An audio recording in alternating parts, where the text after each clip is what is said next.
with Resolution right now. The only difference is Resolution has been getting pretty much every single kill.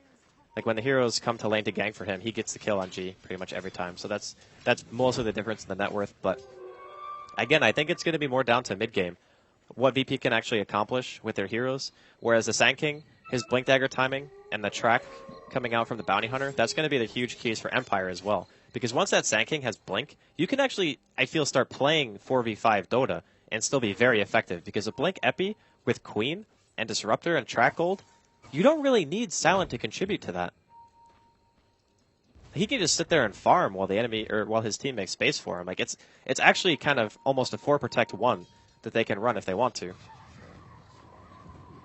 6-3 at this point. It's kind of slowed down. This is definitely a lot slower of a pace than the first game. Both teams just being a little bit more careful in when they throw themselves at each other. Okay, that was not the blink. Oh, here we go. It's kicking off here on the bottom. Little trapped up in the trees by Always Want to Fly. Now Always Want to Fly in trouble as the snowball comes through the heal bomb as well. They bring down Disruptor. That's what we call tank in the gank. He blinked into the middle of trees, and then I'm pretty sure he quelling the wrong tree as well. And then Always Want to Fly is like, oh god, I gotta save him, and then just walks in.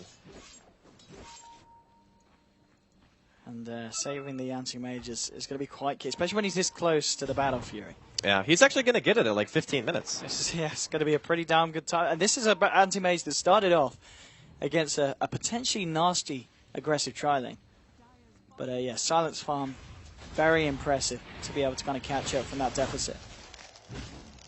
Now, once he gets Battle Fury, I'm curious as to if he decides to go for Vlad's, if he wants to go for straight Manta. I feel you can play this very greedy if you're in his shoes.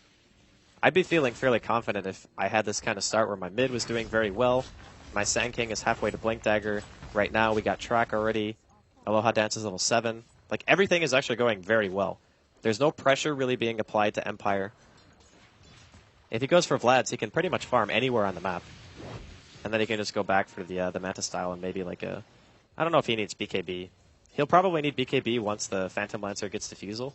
But up until that point, he can just go like Manta Basher or something. Phobos coming up to join FNG, but Aloha Dance scouting it out. Silent will simply blink himself away. Doesn't want to risk getting caught out here by the Tusk and the CM. And he certainly won't be.